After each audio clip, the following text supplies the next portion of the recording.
Hi. Okay. I think at every stage in life, there is this constant tug of war where you have a conflict between your heart and brain. It is a very, very difficult choice to make. You're not sure whether you should do what you actually want to do or you do what you are expected to do. Uh, I think I'm one of those very few people who got a chance to do what I really wanted to do. And but this is something I really, really follow. A dream which is written down with a date becomes a goal. A goal which is broken down into steps become a plan. A plan backed up with action makes your dreams into reality. It is very, very important to dream. Sometimes we don't even dream about some things thinking that it's absolutely unachievable. You don't know what's going to surprise you in life. So it all starts with a dream. I think everything that I'm putting up here, I'm going to share it only with my personal experiences.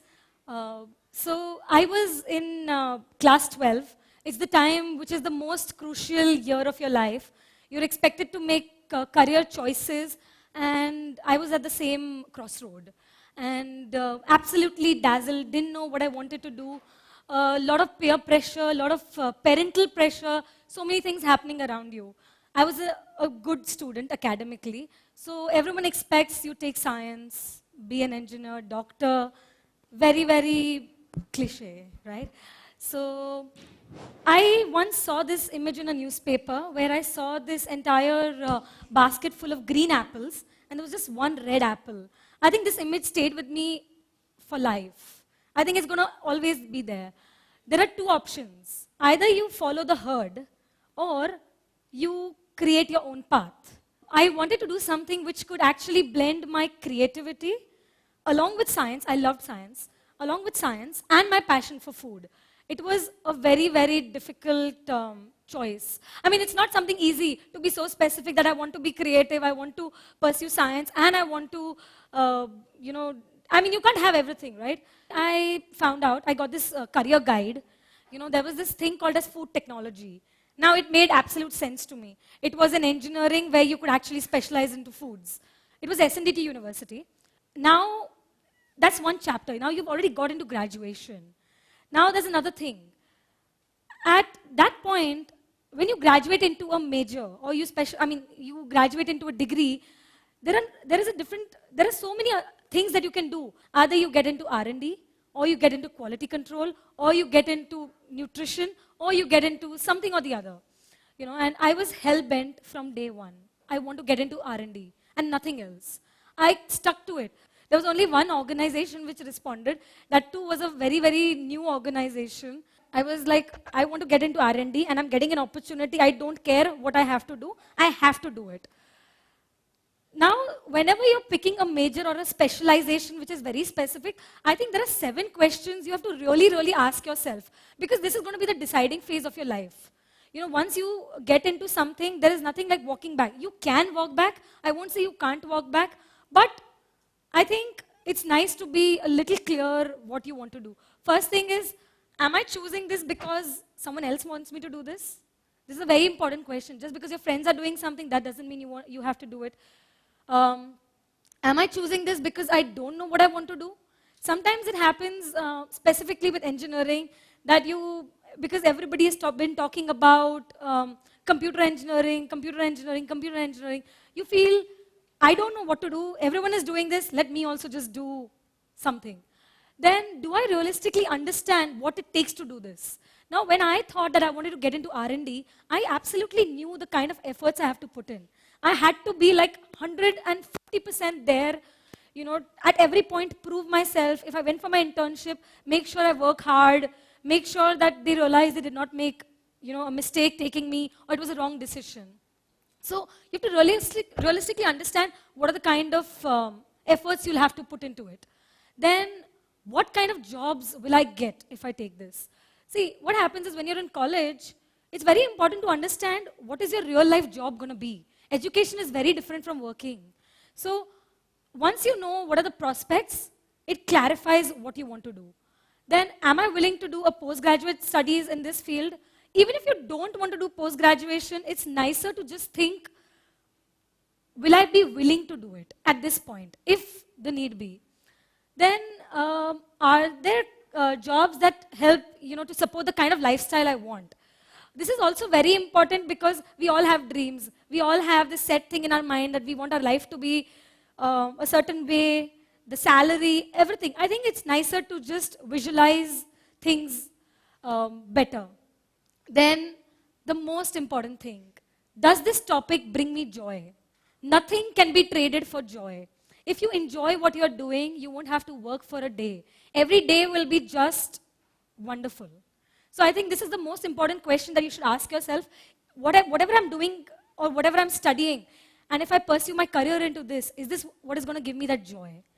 Yeah? Now, graduation over.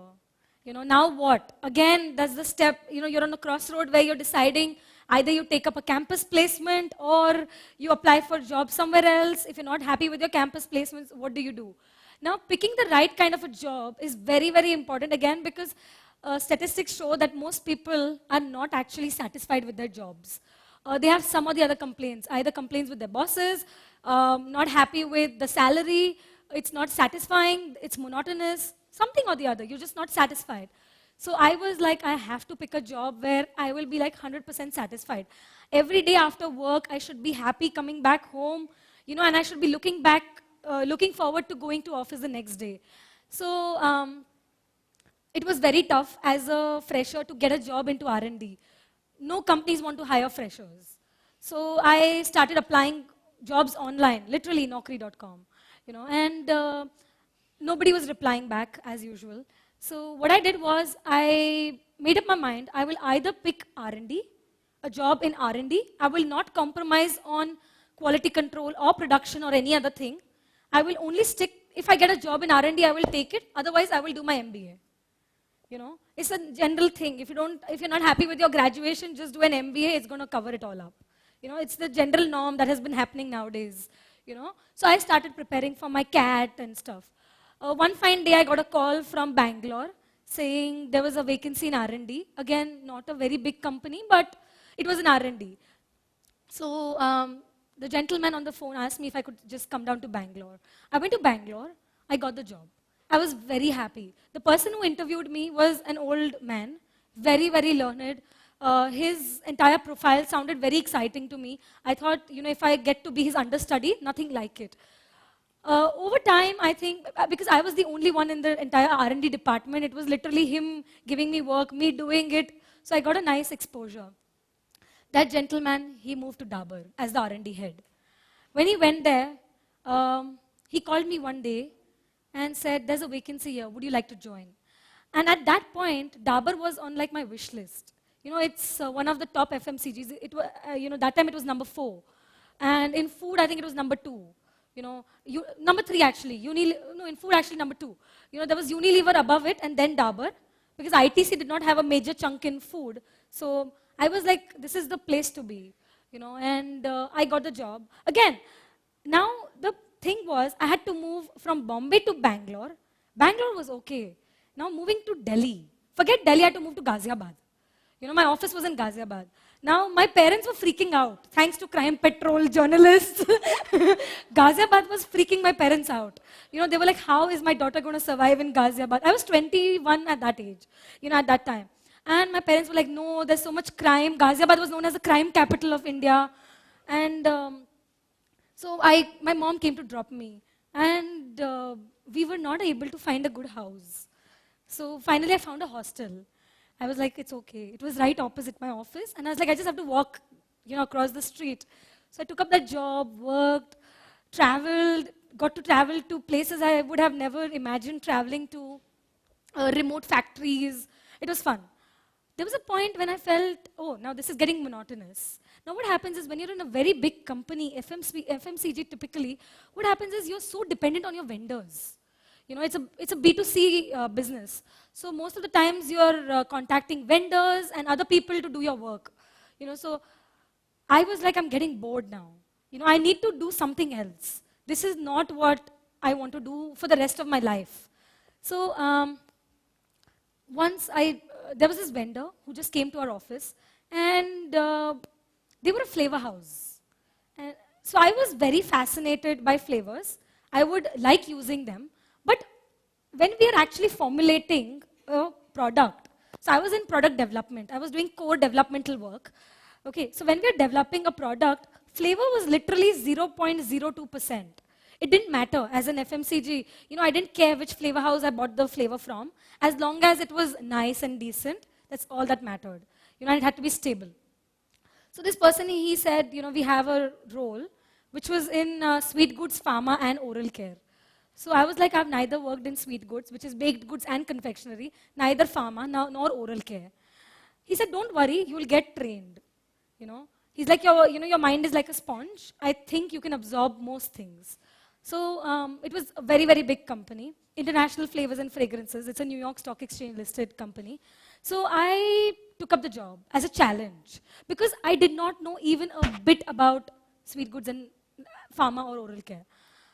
So I had mentors, one mentor for sweet goods, one for pharma, one for oral care. So I had too many people to work with. It was fun. I was learning new things every day, working with these big, big brands, developing products for them. I was just enjoying it thoroughly. Like every day in the morning, I was like this excited kid who was going on an expedition. I didn't know what's going to happen in the day, but I knew it's going to be fun. It went on and on. Now, there was a point where I felt I'm doing too many things. I'm doing baked goods, I'm doing confectionery, I'm doing pharma, I'm doing oral care. There is a lot happening. And only then, the VP of my division or the department, he said that they had this global flavorist training program where they pick people from all over the world to get trained to be flavorists. Now, being a flavorist, there's no formal education. It's an acquired skill. You only learn on the job. That's the only way to get tamed. The more you taste, the more you smell, the better you become. I think in a layman's language, we've all heard about tea tasters, we've all heard about coffee, people who smell coffee and stuff. I think that's a very, very smaller part. I was not a full-fledged flavorist. I was getting trained. But if I look at my ex-boss, he was phenomenal. He was a stalwart. I mean, it was like a dream working with him and getting trained. It was absolutely fun. And in this entire career course, MasterChef came my way. First time it came my way, it was in Dabur. I was living alone. When you're living alone, you have too much time to yourself. You don't have family to bother you. You don't have people to bother you. You're just your own boss. You do whatever you like. You wake up whenever you want. So what I did was I enjoyed cooking. I started developing my cooking skills throughout. I started cooking for my colleagues. I started cooking for people around me. And they started appreciating my food. I think the only way to be motivated is when people are appreciating you, right? So one fine day, MasterChef Season 2 was announced, and one of my colleagues said, you should go. I said, okay, fine, I'll go. And when I went there, it was crazy. I thought, I'm going to take a dish, I'm going to walk to the judges, and that's about it. No, it was not like that. There were so many stages to clear. It was a complete different world. I got through. Season 2, I got eliminated. Story short. Season 3 happened. People said you should go this time. I went there. I did not even qualify. I did not even qualify the first round. So it was an absolute disappointment. Now, season 4, when it was announced, it was a vegetarian season, and I'm a vegetarian. So I started getting calls. People are like, and in this time, what I'd done was, when I was in Dabur, I started food photography. I started loving my food. Food became my hero. It was the hero of my life. So I was like, I am going to start blogging. And I started blogging. Look at the disgusting pictures I used to click. I used to put a table mat on a stool, put my dish and click my pictures. One day I thought I should use natural light, took it to the balcony and clicked some pictures there. It went on, cooking food, clicking pictures, food became the hero. Then I was like, this is not it. I should work on my photography skills because people don't taste my food. They actually see it and it matters. So I started clicking better pictures. I started polishing my skills. I was still not there, obviously, but I was enjoying that I was getting better. So I kept on doing, click some pictures and stuff. It was World Donut Day. I made like hell lot of donuts, looking for people to eat it then. So it went on. And then it's all about turning your hobby into your passion. If you really enjoy something, make it your passion. Because the only thing that you will enjoy doing apart from your work or job is what you love doing. So when I went for season 4, it was after all this blogging and stuff happening. My blog sucks, by the way. It's so bad. If I read, I've not took it off because I still want it to be there. But if I read it now, the About Me page is so horrible, so horrible. Right now, I would never write that, But I think I've learned and I've grown from there. And when I went for season 4, the first thing Chef Vikas Khanna told me was, every time I see you, you are like Neha version 1.0, 2.0, 3.0. You're always a better version of yourself. So I was very happy by the fact that I was competing with myself and not with somebody else, because that's what you want to be. You want to be better at what you're doing. So season 4, I was taking one step at a time. I was never like, oh, yeah, I did have a goal, but it was never about this mad race. It was like, today is the day I'm going to give my 100%. I don't care what is happening 2 weeks later, but today is going to be me at my best, and that's what I've done, every day I've taken it as it is. Yeah, I did have like a bigger goal, what I want to achieve, and that's what it is. I think ultimately it's very, very important you realize that you're doing what you love doing and you're loving what you're doing. Because if you're not enjoying everything around you, if you're not really loving it, you will start taking it as very burdening and taxing, right? And it's also important to dream big. Like I said, something is going to surprise you. I think a lot of speakers, Ishan, when he was talking, I could, whatever he was talking, it made complete sense to me. Because I think when you are competing with others, you're into a lot of pressure. But when you're competing with yourself, your aim is only to be a better version of yourself. So I think when you're making a career choice, it's very important, if you want to do something offbeat, don't think what others are going to think. Trust me, when I was studying food technology, everybody around me thought I go to college to learn how to cook. That's what people thought. That I go to college, I learn, my college teaches me how to cook. Probably I'm doing home science, I'm doing, I don't know what. I could not explain to people what I do at college. Okay. And, it's now people call me to understand what I studied because their kids want to study the same thing. So I think it's all about pursuing what you like doing, what you enjoy doing. Even if it's an offbeat career, you're one of them, doesn't matter. So just follow your heart and wish you good luck.